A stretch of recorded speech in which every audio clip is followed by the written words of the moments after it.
Jai Hind students, this is Manoj Sharma. Once again, welcome to my channel Mathematical Garden. Today we are going to study class 11th chapter 1 part number 5. In this we have to study complement of a set. आज हम पढ़ेंगे कि complement किसी set का complement क्या होता है. ठीक है, तो डेफिनेशन से चलते हैं, स्टार्ट करते हैं हम लोग. Let U be the universal set and A be subset of U. एक हमारे पास यूनिवर्सल सेट है और ए क्या है, उसका सबसेट है. Then the complement of A is the set of all elements of U. A का कॉम्प्लीमेंट कौन होगा? All element of U which are not the element of A. अब यहाँ पर काफ़ी बातें नहीं समझ में आती हैं कि डेफिनेशन से हो क्या रहा है. सिंपल लैंग्वेज में हम ये कहते हैं कि value elements of all the elements of U which are not present in A. That's it. कभी भी हम कॉम्प्लीमेंट देखते हैं तो यूनिवर्स से, जैसे हमारी फैमिली में जो मेंबर हैं, अब इनका कॉम्प्लीमेंट निकालना हो तो हम कहाँ रह रहे हैं? एक यूनिवर्स में रह रहे हैं, यानी कि अपने अर्थ पे रह रहे हैं. तो हमारे इस वर्ल्ड में जितने भी फैमिलीज हैं उसमें से मेरी फैमिली को हटा दिया जाए तो जो भी रेस्ट बच रहा है इस यूनिवर्स में वो क्या है? Complement of my family, just opposite उसका, है ना. तो इसी तरह से हम सेट में बात करते हैं कि होल यूनिवर्स जो उसका बनाया जा रहा है यूनिवर्सल सेट, उस सेट को छोड़कर रेस्ट ऑफ द एलिमेंट जो भी हैं यूनिवर्सल सेट में, they are called A complements, है ना. तो एग्जांपल से चलते हैं. इनको हम सिंबलाइज कैसे करते हैं? ए डैश, ए डैश लिखते हैं, उसी को हम क्या रीड करते हैं? A complement. तो मैंने क्या कहा, अगर मैं इसे स्टेटमेंट्स में लिखूं यानी कि मैथमेटिकल स्टेटमेंट में, तो कैसा बनेगा? A complement is equal to X such that X belongs to universal set and X not belongs to A. और हम ये भी कह सकते हैं A dash is equal to U minus A, universal minus A. अब सब्ट्रैक्शन या difference हमने सीखा हुआ है पहले भी, इसके पहले वाले पार्ट में हमने सब्ट्रैक्शन नहीं जाना था. कैसे करते हैं आप जानते हैं. अगर इस एग्जांपल में आपको सब्ट्रैक्शन में प्रॉब्लम आएगी तो आप प्रीवियस वाला लेक्चर जरूर देख लीजिएगा. तो लेट यू बी, यहाँ पर हमारे पास एक यूनिवर्सल सेट है. ए क्या है? 1 2 3 4 5 6 7 8 9 10. यहाँ पर 10 वैल्यूज हैं इन यूनिवर्सल सेट, और एक सेट हमारा ए है जिसमें वैल्यूज हैं 1 3 5 7 एंड 9, यानी ऑड नंबर्स का. अब इसकी सारी वैल्यूज इसमें हैं, यानी कि ये यूनिवर्सल सेट है इसके लिए, राइट. अब अगर हमें ए कॉम्प्लीमेंट निकालना है तो हम क्या करेंगे? u माइनस ए करेंगे. u माइनस ए किया तो all those element of u which are not present in A. 1 present है, नहीं लिखना. 2 नहीं प्रेजेंट है, इसको लिखा. 3 प्रेजेंट है, 4 नहीं प्रेजेंट है, 5 प्रेजेंट है, 6 नहीं प्रेजेंट है, 7 प्रेजेंट है, 8 नहीं प्रेजेंट है, 9 प्रेजेंट है, 10 नहीं प्रेजेंट है. जो नहीं प्रेजेंट है ए में, यू के वो एलिमेंट जो ए में नहीं है उसको हमने यहाँ लिखा. तो ये हमारा क्या हो गया? A complement. ठीक है.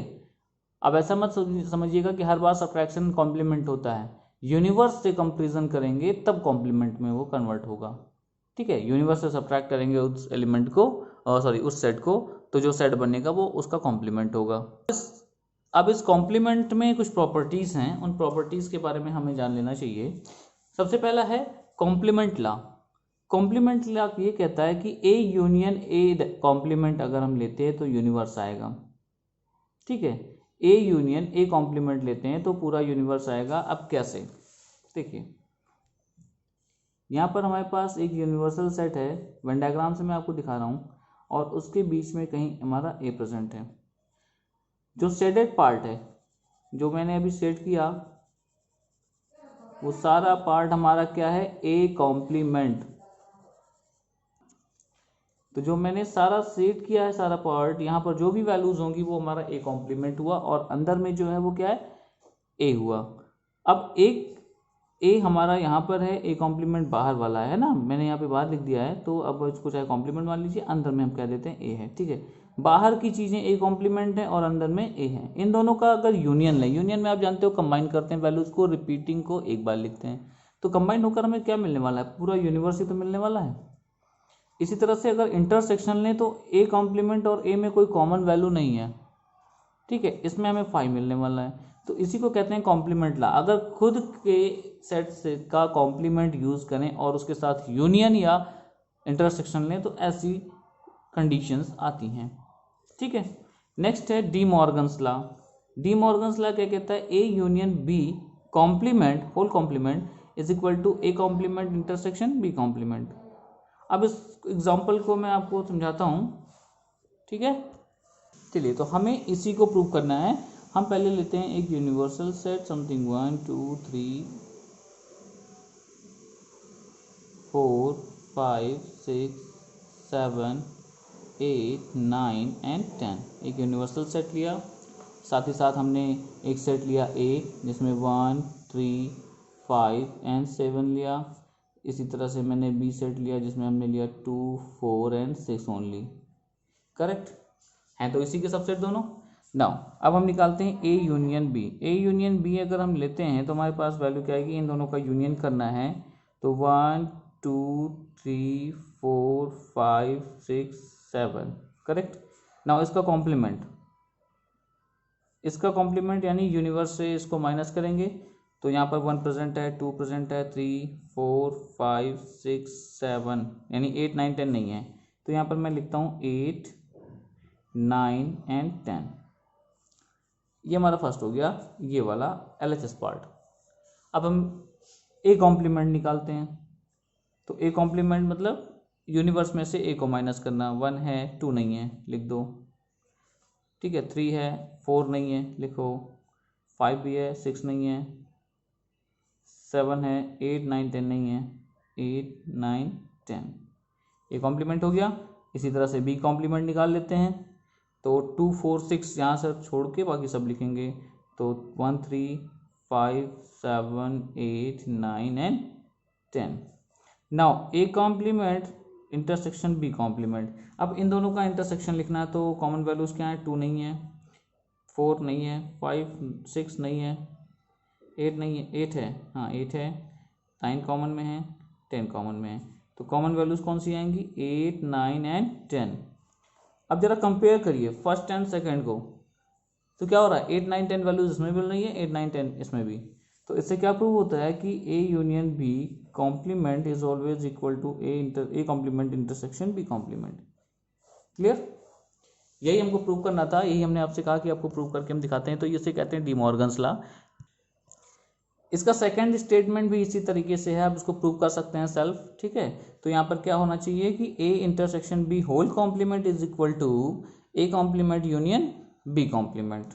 डी मॉर्गन्स लॉ में दोनों आते हैं, आप इसको प्रूव कर लीजिएगा खुद से। एग्जाम्पल मैंने आपको पहले वाले का दिखाई दिया, आप इसी तरह से एग्जाम्पल लेके इसको एक बार प्रूव कर लीजिएगा। नेक्स्ट आता है law of double complementation. Suppose करिए मेरे पास यूनिवर्सल सेट है 1 2 3 4 एंड 5 और एक ए सेट है 1 3 5। इसका कॉम्प्लीमेंट मैंने निकाला तो आएगा क्या, 2 एंड 4। अब ए कॉम्प्लीमेंट का कॉम्प्लीमेंट निकालूँ तो क्या मिलेगा, सोचो, इसको माइनस करेंगे ना इसमें से, यूनिवर्स में से, तो माइनस करने पे आएगा 1 3 5। आप चेक कर सकते हो। और क्या है ये ए कॉम्प्लीमेंट का कॉम्प्लीमेंट 1 3 5। 1 3 5 कौन था, ए। तो A complement whole complement is equal to A. यही आइडेंटिटी आपको यहाँ पर शो की गई है, आप यहाँ देख सकते हैं, ये रहा।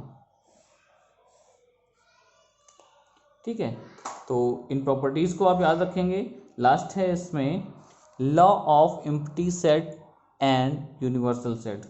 आप एम्प्टी सेट का कॉम्प्लीमेंट लोगे तो क्या मिलेगा, यूनिवर्सल यानी पूरा सेट मिलेगा, एंड यूनिवर्सल का अगर कॉम्प्लीमेंट लोगे तो क्या होगा, एम्प्टी, उसमें कुछ नहीं होगा। ठीक है, इन प्रॉपर्टीज़ को आप याद रखेंगे। नेक्स्ट है practical problem of union and intersection. Practical problem जब हमारे पास आती हैं तो हम उसमें नंबर ऑफ एलिमेंट्स को फाइंड आउट करते हैं, how many elements are used in this. Like suppose करिए हमारे पास एक एग्जांपल हो, in a set of 400 people, 200 like cricket and 150 like tennis. तो अब वहाँ पर इस तरह से अगर हमने बातें की, वहाँ पर हमने ये पूछा कि कितने लोग ऐसे हैं जिनको क्रिकेट और टेनिस दोनों पसंद हैं, या केवल क्रिकेट पसंद है, या सिर्फ केवल टेनिस पसंद है, या कितने ऐसे हैं जो सब पसंद करते हैं, यानी कि जो भी गेम्स हैं। इस तरह के क्वेश्चंस वहाँ पर आते हैं। उनको सॉल्व करने के लिए हम यहाँ पर कुछ प्रैक्टिकल प्रॉब्लम्स के लिए हमारे पास आइडेंटिटीज़ हैं, उनको हम देखते हैं। तो सबसे पहला आता है, let A and B be finite set. हमने दो सेट लिए, फाइनाइट सेट हैं, उनका कुछ यूनिवर्स तो होगा ही। If A intersection B is five, मतलब उनमें कोई कॉमन वैल्यूज नहीं है, means both the sets are disjoint, ठीक है। Then A union B, number of element in A union B, N of A union B का मतलब क्या होता है, number of element in A union B is equal to number of element in A plus number of element in B, ठीक है। Directly in दोनों में जितने एलिमेंट होंगे सब कंबाइन हो जाएंगे, जुड़ जाएंगे, क्योंकि कोई भी कॉमन वैल्यूज है नहीं कि दो बार हो रहा होगा, है ना।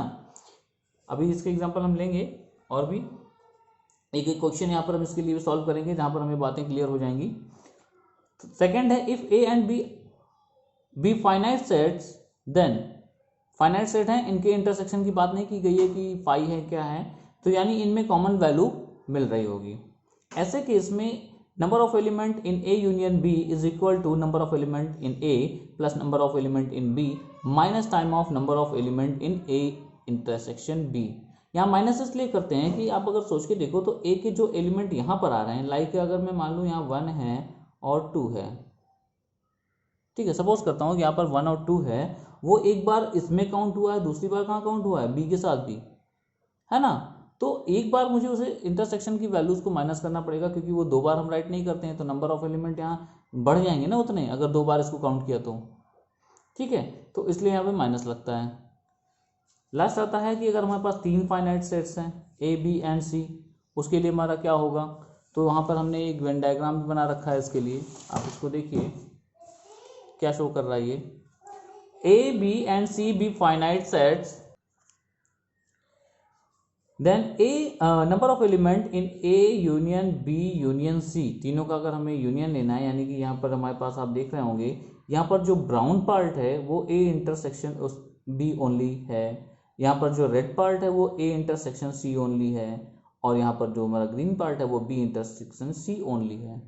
यहाँ पर जो पेंसिल से मैंने सेट किया है इनर पार्ट, जो आपको यहाँ पर ट्रायंगुलर पार्ट थोड़ा सा दिख रहा है, वहाँ पर हमारी वैल्यू क्या है, A intersection B intersection C, यानी तीनों का इंटरसेक्शन है ना यहाँ पर। रेस्ट एलिमेंट ऑफ ए यहाँ होंगे, रेस्ट ऑफ एलिमेंट बी यहाँ होंगे, C and rest of element B यहाँ होंगे। अब ऐसे केस में अगर मुझे यूनियन निकालना है तो आप जानते हैं ये भी रिपीट हो रहा होगा, ये भी रिपीट हो रहा होगा, ये भी और ये भी। हम इनको कैसे सॉल्व करते हैं, number of element in A plus number of element in B plus number of element in C minus number of element in A intersection B minus number of element in A intersection, एक second ये भी दो बार हो गया, ए intersection सी होगा यहाँ पर, ठीक है। Number of element in A intersection B minus number of element in A intersection C minus number of element in B intersection C plus number of element in A intersection B intersection C, क्योंकि यहाँ पर जब हम ए intersection B ले रहे हैं तो actual में ये पूरा कवर करता है, ठीक है। अब बीच वाले को हमें एक बार प्लस करना पड़ेगा, क्योंकि मैंने एक बार यहाँ माइनस किया तब भी माइनस हुआ, यहाँ माइनस किया फिर भी माइनस हुआ, और इसके साथ भी माइनस हो रहा है, तो एक बार हमें इसको ऐड करना पड़ेगा बैलेंस करने के लिए, और यही हमारा ये फॉर्मूला बनता है। अब ज़्यादा ये क्लियर तब हो पाएगा जब हम इसका कोई एग्जाम्पल करेंगे, तो आइए एक एग्जाम्पल लेते हैं इसके लिए। The question is, in a group of 400 people 250 can speak Hindi and 200 can speak English, how many people can speak both Hindi and English. तो in a group of 400 people means Hindi union English की जो value हो गई, number of people जो हैं हिंदी और English वाले वो कितने हैं, 4 हैं, 400 हैं। Number of element in Hindi यानी number of people speak Hindi is 250, number of people speak English is 200. Now we have to find H intersection E. How many people speak both English and Hindi? both मतलब common दोनों आता है उनको, ठीक है, इनको मुझे फाइंड आउट करना है। इस तरह से हम इनको सॉल्व करते हैं। तो कॉमन के लिए मुझसे पूछा हुआ है, तो we have formula like this,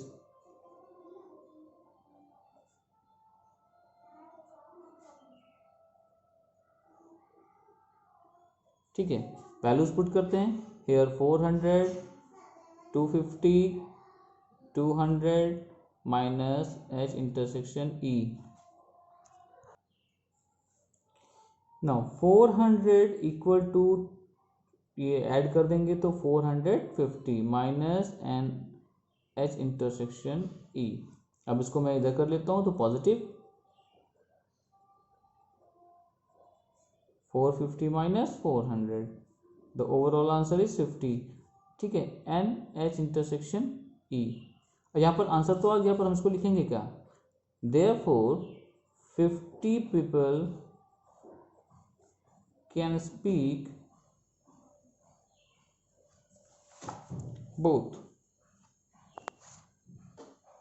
both Hindi and English. ठीक है, तो इस तरह से इन क्वेश्चंस को सॉल्व करते हैं। आगे और भी क्वेश्चंस आपको मिलेंगे, आप चेक करिएगा। अगर कहीं प्रॉब्लम आती है तो आप मुझसे कांटेक्ट करिएगा। साथ ही साथ एक अच्छा सा क्वेश्चन है आपके मिसलेनियस एक्सरसाइज एनसीईआरटी की, question number 8। So that for any set A and B, for any set A is equal to A intersection B union A minus B. किसी भी सेट ए बी के लिए A की जो value है वो A intersection B का union अगर लेते हैं A माइनस बी से तो उस A के बराबर होता है। इस तरह से प्रूव करना है। साथ ही साथ ये प्रूव करना है A union B minus A is always equal to A union B। तो हम चेक करते हैं कि आखिर ये क्या चीजें हैं, कैसे हो रहा है ना। तो स्टार्ट करते हैं अपने पहले पार्ट से। The first part is RHS। ठीक है, RHS लेकर मैं चलता हूँ A intersection B union A minus B। ठीक है, अब इसको हम एग्जाम्पल के थ्रू भी सॉल्व कर सकते हैं। एक एग्जाम्पल लेके करेंगे तो इजीली आपको समझ में आएगा, पर यहाँ हम स्टेटमेंट वाइज चलते हैं जो मुझे पता है। तो सबसे पहले हम कन्वर्ट करते हैं A intersection B is union A minus sorry not minus A intersection B complement. As we know, हमको पता है A minus B is always equal to A intersection B complement. ठीक है ना, अगर मुझे A माइनस B लेना है तो A इंटरसेक्शन B कॉम्प्लीमेंट हम लेंगे तो हमारे पास वैल्यूज आ जाएंगी ऐसे केस में। ठीक है, आगे बढ़ते हुए चलते हैं। तो यहाँ पर आप देख रहे हैं क्या हो रहा है, यूनियन डिस्ट्रीब्यूट हो रहा है ओवर सॉरी इंटरसेक्शन डिस्ट्रीब्यूट हो रहा है ओवर यूनियन। तो हम इसको लिख सकते हैं A intersection B union B complement. आप देख रहे हैं ना, A intersection B union of A intersection B dash यानी B कॉम्प्लीमेंट हो गया। तो A intersection B union B।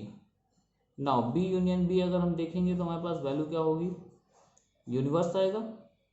ठीक है ना, यूनिवर्स का अगर हम इंटरसेक्शन ले रहे हैं A के साथ तो केवल सेट A आएगा and this is equal to LHS। यही हमें प्रूव करना था। आप अगर A और B का कोई एग्जांपल ले लेते हैं और दोनों RHS LHS सॉल्व करते हैं तो आप देखेंगे इक्वल आएगा। आप उस तरह से भी सॉल्व कर सकते हैं।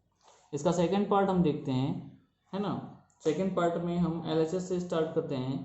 LHS वो क्या दिया गया है, A union B minus A। ठीक है, LHS में दिया गया है। अब इसको हम क्या कर सकते हैं, कैसे चेंज होगा, तो A union B intersection A complement.